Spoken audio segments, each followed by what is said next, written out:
Hi guys, welcome back to another video. I am happy to be filming back home, back in my house, my home in exile in Ontario, after my almost 2-week vacation back to Nova Scotia to visit my family. And you can see my beard is almost non-existent, and most people like it much shorter like this. I know I look better. I know I look better without the long beard, but I like the long beard, okay? So sue me. Whatever. Today I'm really excited to finally be reviewing Émile Zola's The Masterpiece. The original French title is L'œuvre. Sometimes it's translated in different ways, like The Work or something. But The Masterpiece is a pretty good title, anyway, to convey really what's at stake here, what the book's about. I'm really excited because I loved this book, but I'm also a little trepidatious because I want to do it justice. It's an important book to me. It's a beautiful work of art, and it's about an important subject to me. It's about the lives of creators, of artists. And in this case, the book is loosely based on the author's friend, lifelong friend, childhood friend, in fact, Paul Cezanne. I'll be showing some of his works, some of his paintings on the video here, so you'll know basically of whom I'm speaking. Loosely based, I should say, Cezanne did not appreciate his friend's portrayal of him in this book. I think that's understandable, and I'm sure people are reading my novel, now available on Amazon, Go Out From Us, A Zombie Apocalypse, and the people I know are probably reading it and saying, okay, who's me, which one's me, and so on. It's never that simple. I can't speak for other writers, but I think the phrase "loosely based" or "inspired by" is a good one. That means there's certain aspects that lay behind one's portrayal, one's depiction of a character. That doesn't mean it's a one-to-one correspondence. It could be a blend of two characters, of two people the person knows. It could be a blend of a person plus an idea plus a situation plus a whatever. It could be that someone in their life represents a kind of person. When it comes to my book, there's only people loosely based on. That's as close as I get to anyone. There's people who perform a function in the in the character's life, which function was played by somebody else. Okay, maybe it's a love interest, maybe it's a mentor, maybe it's a whatever. So there's that. But in my case, my book is not autobiographical, other than in the loosest sense of it carries forward some of the ideas that I've entertained and that are important to me, some ideas that aren't and that aren't native to me. As I say, like the main character is like a business dude. I'm not a business dude. So in that case, I suppose you could say that I'm basing on the business guy I know best in my life, which is my older brother. And in some very general ways, he inspires the character, but in many ways he doesn't. He's an amalgam of certain things, of me, of my brother, of a million other people, of stereotypes, of just about anything you can think of. So when we approach Zola's The Masterpiece as if it were some kind of insight into the life of Paul Cezanne, I think we'd be probably disappointed. But at the same time, we'd probably be enlightened as well about something about Zola's, the impression Zola formed of his lifelong friend, Cezanne. So, with that being said, let me just say a few things about Zola and Cezanne. This is the first book of Émile Zola's that I've read, and I was blown away. I just loved it. Zola is often encountered in, say, surveys of history courses in reference to the Dreyfus Affair, as it was called. And this was kind of like the Dreyfus Affair was, I don't know, equivalent to any controversial court case we'd have today. That it was kind of like To Kill the Mockingbird of real life, late 19th century France. Is a Jewish officer who was apparently wrongly suspected of betraying the secrets of the French military, and there was a whole lot of racism and anti-Semitism and stuff piled into that. And Zola is known as a very prominent defender of Richard Dreyfus, the Jew. So that's how he's often encountered in the English-speaking world. Now, Zola was a prolific novelist. This book that I read falls within what's known as the Rougon Marquette. I hope I'm pronouncing that correctly. The Rougon Marquette novels. And these are this is a 20 book series basically dedicated to the lives of two fictitious families in France. And as I'm reading some of the details here that take place between the years 1851 and 1871. So, this is, say, the Second French Empire. The Second French Empire refers to the reign of Louis Bonaparte, or, it's known as Napoleon III. And so it's a as I say, it's a 20 volume series of books that pertain to these families. And as I said, in the list of books, Louvre seems to fall as about number 20, 19, 18, 17, 16, 15, number 14 of the 20. And I wasn't at a loss in any way. Like, I'm sure that I missed certain things about, I'm going to say, this is my supposition. I'm sure I missed certain things about minor characters in this book who are probably not minor characters, who are probably major characters or prominent characters in other books in this series. So the Louvre was written in 1886. The first in the series was written in 1871, and the final one was written in 1893.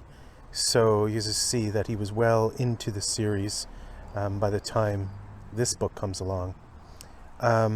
So that said, these 20 novels contain about 300 characters that are descendants of two family lines, the Rougons and the Marquettes.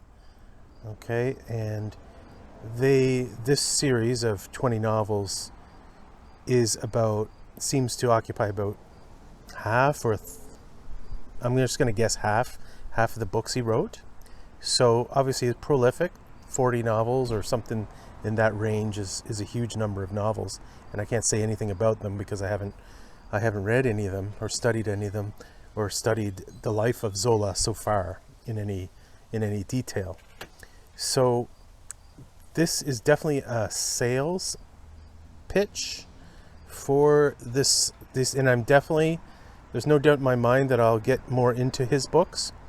Now, the one that was written immediately before Louvre in 1885 is Germinal. I'm sure if you've heard of any of Zola's works, you've heard of Germinal. It's the one I come across most often in bookstores. And I don't know where I'm going to go from here. Lots of the titles and lots of the chief ideas appeal to me. I mean, it might be smart to go right to the start. And the first book is called La Fortune de Rougon, or The Fortune of the Rougon, whatever, the Rougon family. I'm definitely going to get into them, and I don't know where I'll start, but probably at the start is a good place to start. So anyway, let me see, what to say next about Zola. He was, well, what can I say? He was pretty well known in his lifetime, and one of the characters in the masterpiece is in a sense autobiographical. Let me just look in so I can get his name. In fact, he has the last word in the entire novel. And his name is Sandoz in the book, Sandoz. And he is one of the masters. So it's about this. The main character's name is Claude, and his last name is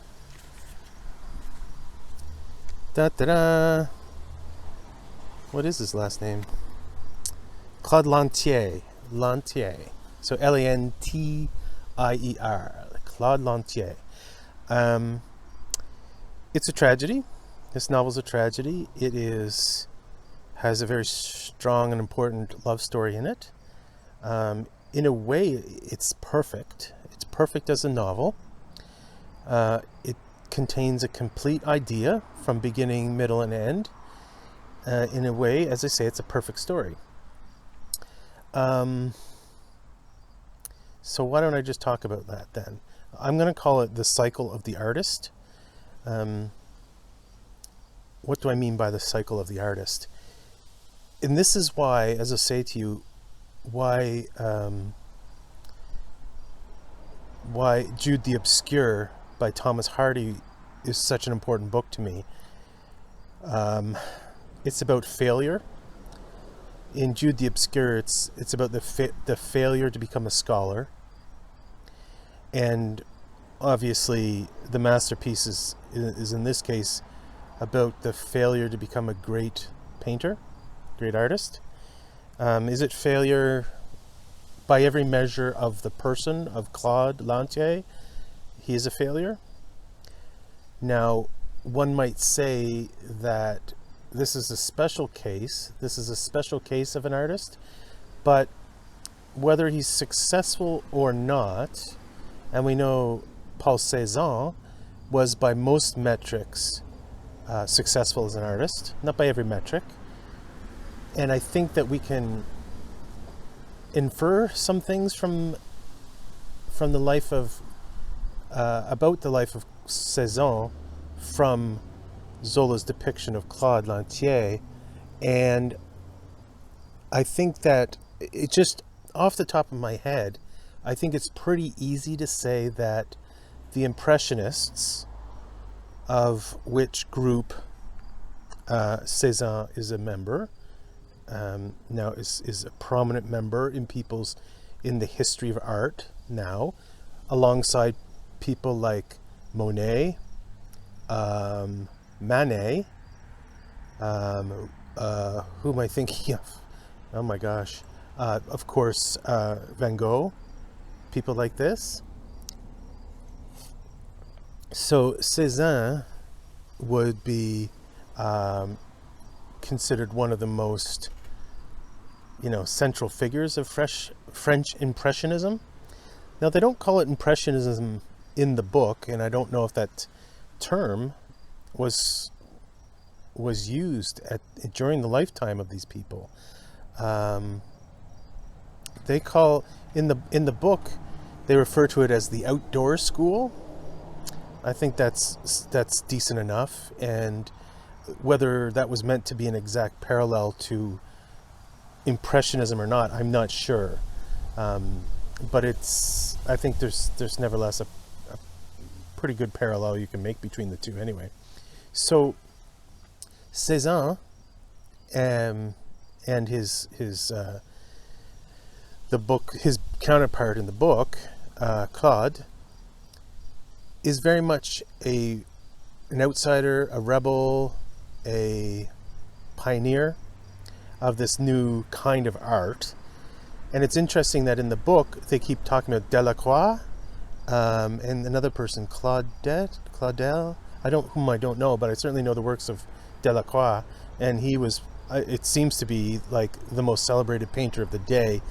I suppose he'd be like what we think of as, in terms of Picasso or Van Gogh today, that Delacroix was their Van Gogh or their Picasso, the name, right? So, so the life cycle of the artist. So we find the book, at the beginning of the book, Claude is a young artist, passionate, blah, blah, blah. And you meet him and you meet his group of friends who are extremists, extremely dedicated to art, to doing something new in the art world. You see them debating and fighting and yelling and being very passionate about their art and their desire to do something new and significant. They looked on the art of the past, the classical movement of people like Ingres or David, with scorn, and they wanted to do something different. And in fact, they did do something different. They didn't all succeed, of course, and our main character himself doesn't succeed. And it's interesting that he doesn't succeed according to his own measurement, his own esteem. He's obviously a very talented artist, and you see that of Cezanne as well. Whether you like Cezanne or not, he's not my favorite. He's not even my favorite impressionist, but I can recognize his talent and the beauty of his pictures. Extreme talent, extreme beauty. But in his own mind, he was a failure. Now, why was he a failure? Well, this is the old thing. And you can see all these stages are very well depicted in the book. So where the artist has the idea that he's going to do something new and great, and he's not going to compromise. He's not going to compromise for the public, and he's not going to compromise for these the galleries or whatever they call it in the official contests, art contests in the Parisian art world. He's not gonna paint to satisfy anyone but his own idea of beauty. Now, you do learn a little bit about Cezanne, I think, and Cezanne had an interesting approach to light, and I think the main character, Claude Lantier, in this case, is a bit of a mouthpiece, I think, for Cezanne's views of light, and you'll be able to see some of these things spontaneously when you look at the pictures I put on this video. Something of what I mean, and there's some interesting passages about that in the book. So if you're in any way interested in the history of art, the history of painting, then this book will appeal to you. And if you're not, I think nevertheless, like say if you don't care about the graphic arts, but you care about literature, or you care about whatever extreme accomplishment, extreme artistic form, could be graphic design, could be programming, could be anything that requires excellence of achievement and precision and commitment, then I think you will find this book of interest to you. So it's easy enough for me. I wanted to be a painter when I was a teenager. When I was, 16, 17, 18, I wanted to be a painter. And I got, I guess, pretty good or decent. But now most 99% of my attention is in writing, which has been my passion my whole life too. Or I shouldn't say two, I should say only. It's the only passion that's been there all along. So he starts as the idealist, the uncompromising idealist, and he could make a decent living if he did compromise and just sort of became they say dismissively in the book a few times, paint, pictures of the saints, religious things, or and in a few places here and there, Claude is depicted as making money by painting flowers and stuff like that. So it wasn't that his failure and his poverty was necessary because he was untalented. It wasn't. He didn't care about making money. He cared about art.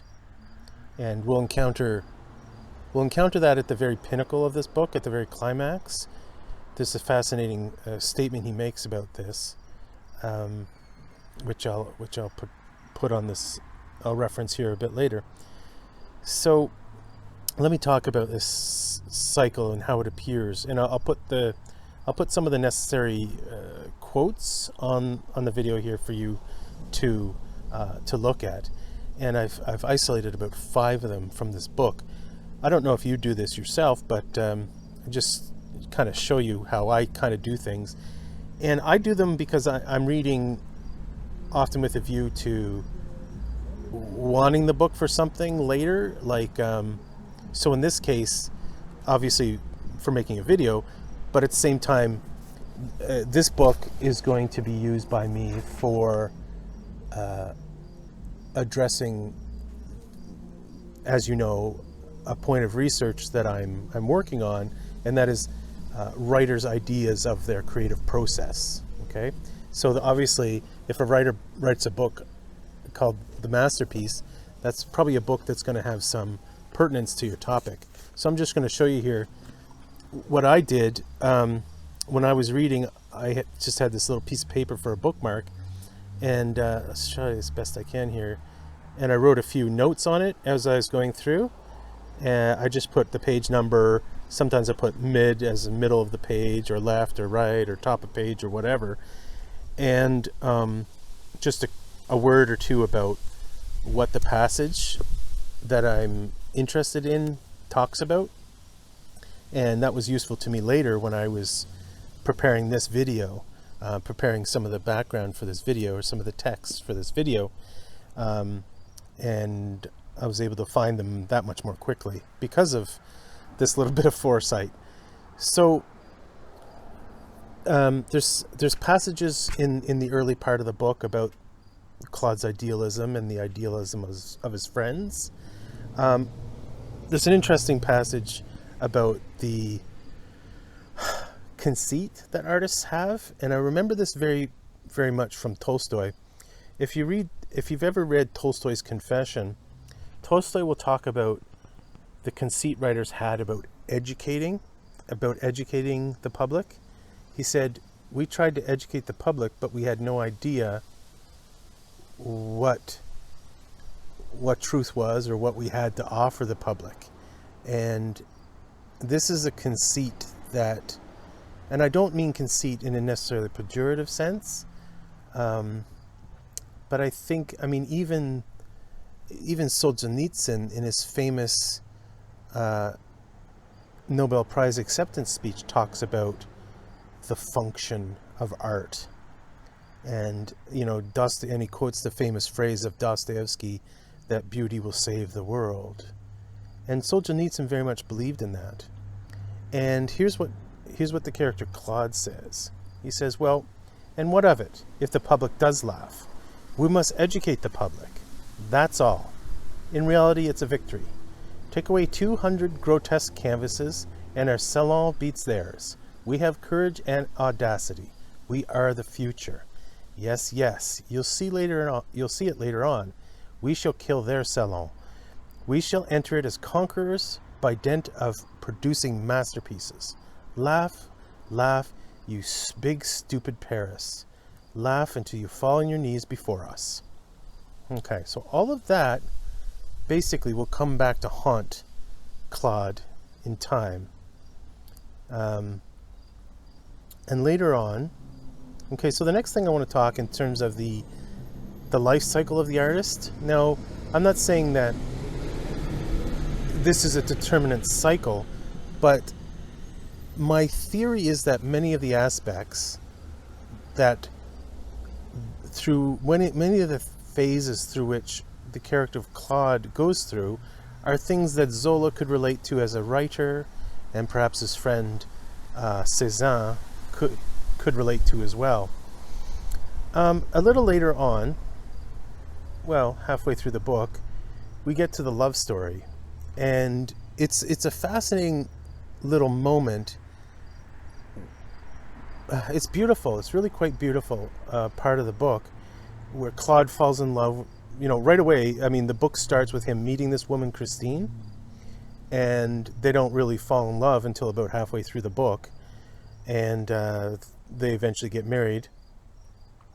But it's when they fall in love, there's this fascinating passage, and I'll put it here on the video so I don't have to read it all and bore you with my reading.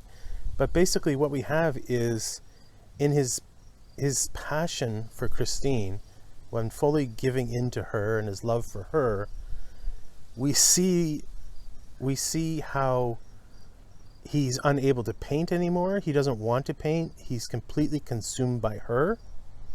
And it's a really quite beautiful and striking thing. I mean, and on the one hand, nobody wants an artist to give up, a great artist to give up art for anything. But at the same time, is there anything more beautiful than love, right? So it's so interesting how, in a way, Freud is right, isn't he? That art is just the sublimation of sexuality. It really, I don't know if Zola was aware of Freud's idea, but I don't think it takes a genius to figure out the fact. It makes me think of a passage from Victor Hugo's Les Miserables, when the main character, what's his name, Marius or Mario or something, he falls in love with whatever her name is, Claudette or something, and he kind of loses all his passion for the movement, for the revolutionary movement or whatever, because alongside of his love for this girl, the whole politics thing seems to pale in significance. And so we see that it's a stage in this life, and it's so funny that gosh, as a young man, I mean, what can you say? Didn't the same thing happen to me? Where that love seems to be more powerful than anything. Your love for art, for literature, for science, for a young man to set those things to the side for sake of the love of a woman,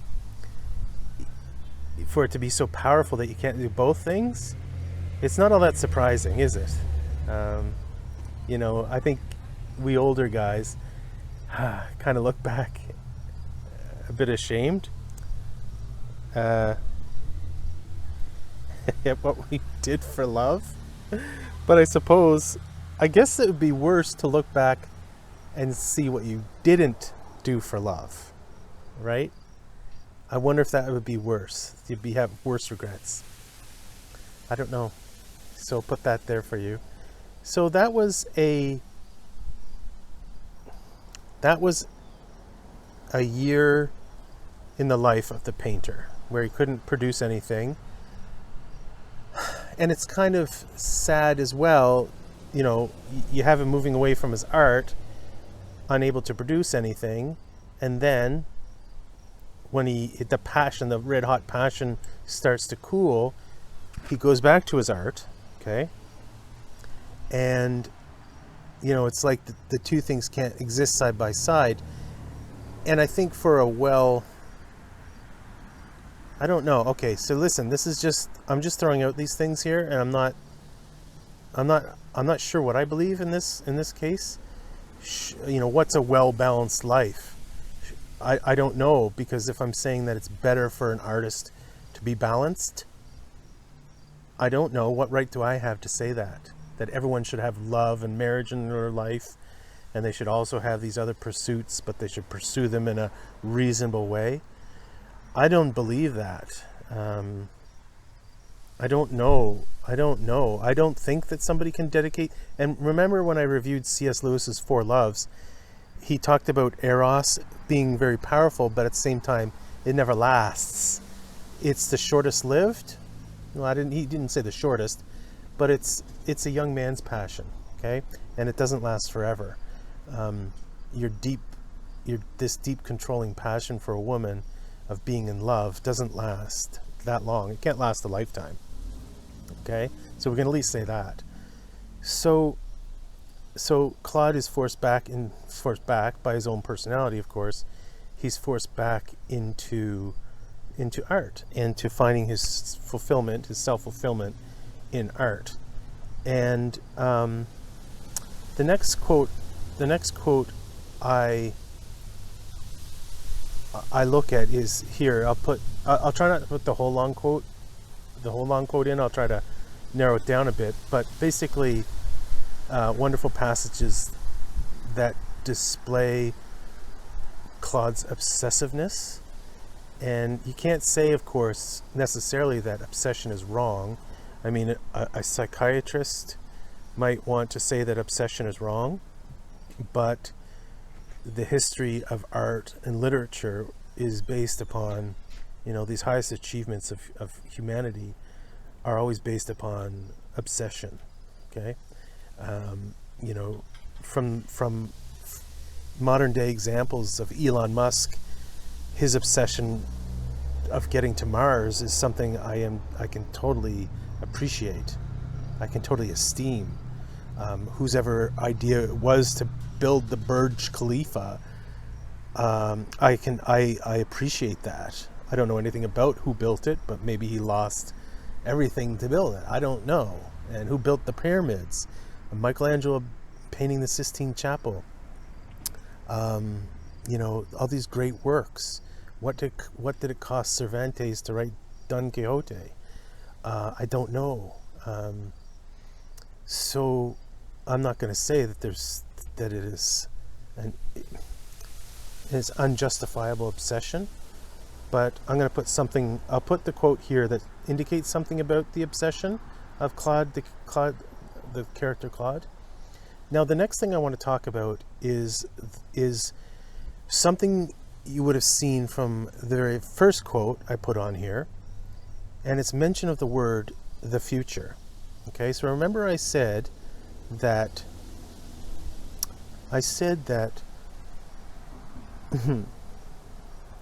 we are the future, Claude said. We are the future.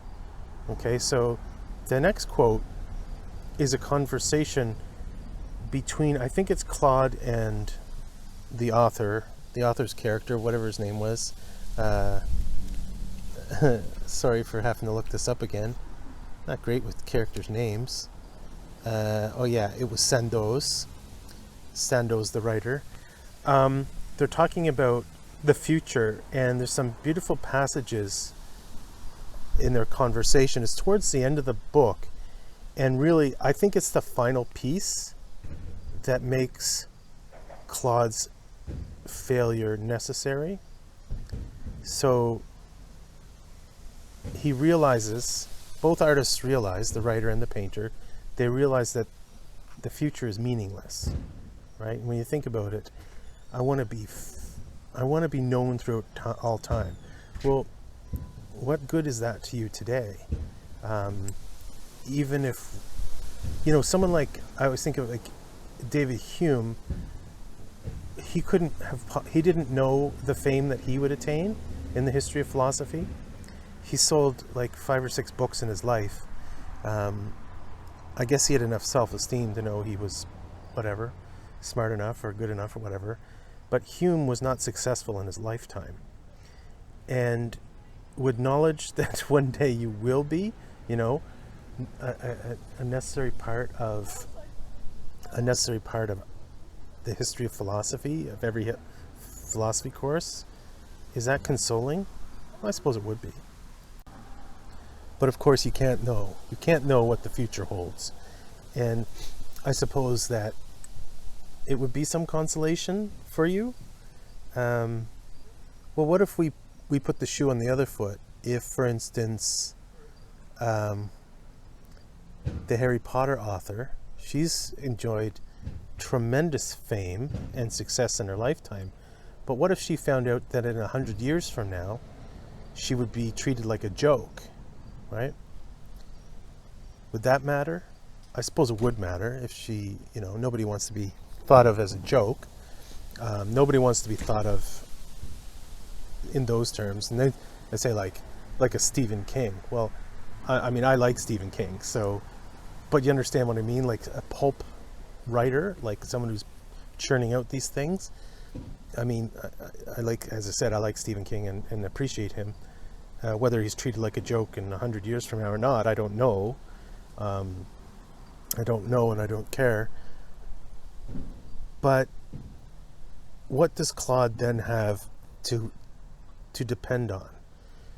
The artistic craft is extremely onerous, and Claude is not made happy by it. He doesn't enjoy painting. It becomes compulsive. He can't produce, he can't finish anything. He can't finish his masterpiece. And it becomes an obsessive thing, like any other obsessive thing, like alcoholism or drug addiction or sex addiction. It's no longer a source of pleasure, okay? It's a source of pain. And now he doesn't even have the future fame to look forward to. And fame has always played an important role. I keep thinking about Keats. No one talked about fame more than Keats.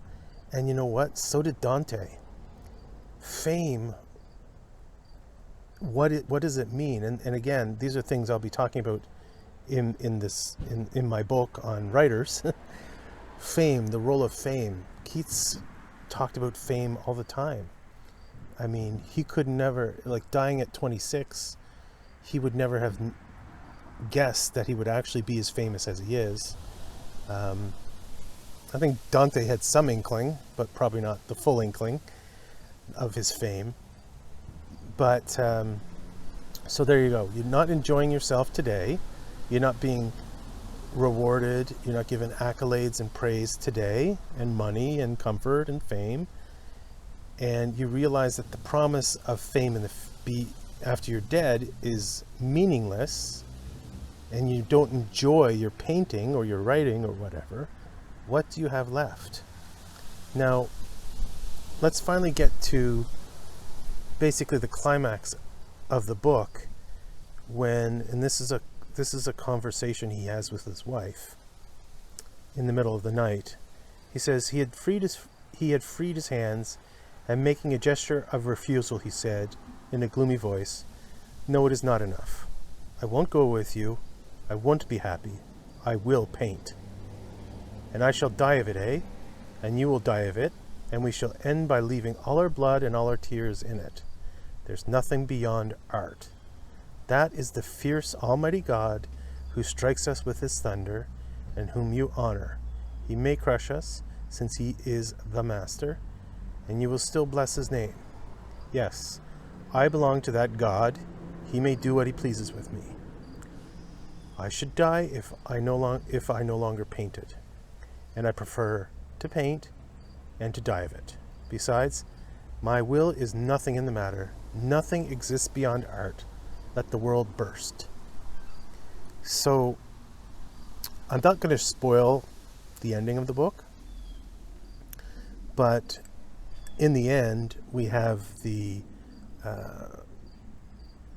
avatar of Zola in the person of Sandoz say, kind of repeat what they say, and sort of summing up the life of Claude. He said, well, we don't have anything, we can't create anything, since we are but feeble copyists. We may as well put an end to ourselves at once. And then, so that's what he says, and then all of a sudden he says, let's go to work. So those are the very last lines of the entire book, is the author's character saying, yeah, this is pointless, we might as well kill ourselves. Hey, let's go back to work, And there you have it. It's futile. Life is futile, but you can't escape.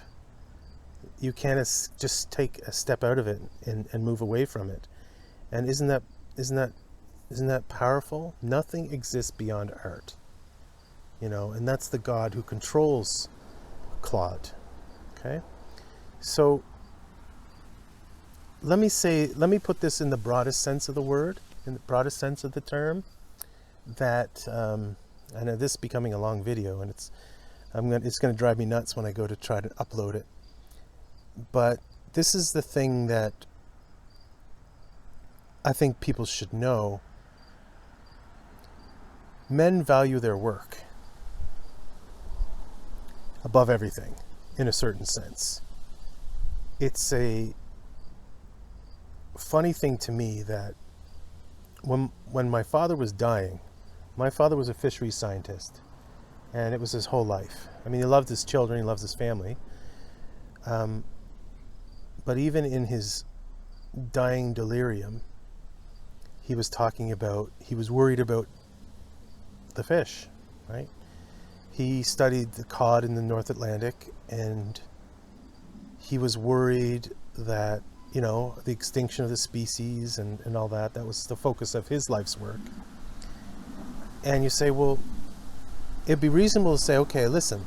And my mother did say this. She said, well, this is someone else's problem now. I mean, that's easier said than done. A man can't leave his work behind. And I think of that with this, but I also think of, as I'm doing some research into the Anglo-Saxon world for sake of my book set in the 8th century, I'm thinking about the warrior culture, and I think about Odysseus' father, who was ashamed that he was never killed in battle and that he lived to old age. You can't just tell somebody not to value what they've always valued their whole life.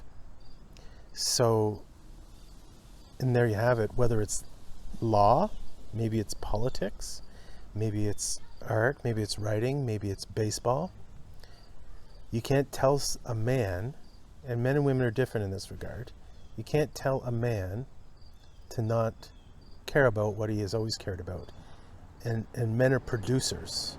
They have to produce, they have to engage, they have to create. And I think an artist, in a way, is the worst case of that, is the highest obsession about that, but that many men and some women share that as well. And you can't say, well, that's a bad part of human nature. It's just human nature. It just is what it is. So I suppose that in that, you can't tell a person not to be a person. They are what they are. And there you go. I was going to talk a little bit about the whole issue of sex and love and stuff in the book, but I don't think I will. I can certainly talk about that at another time and another occasion. Anyway, I really loved this book. I really enjoyed it. I got a lot out of it, and it's going to continue to be important to me. It's going to continue to influence my thinking and inspire me. And I hope that you've enjoyed this video, and I hope that you have a super duper day. Thanks, everybody. Oh yeah, buy my book. Available now on Amazon. Go It From Us, A Zombie Apocalypse. Thanks, guys.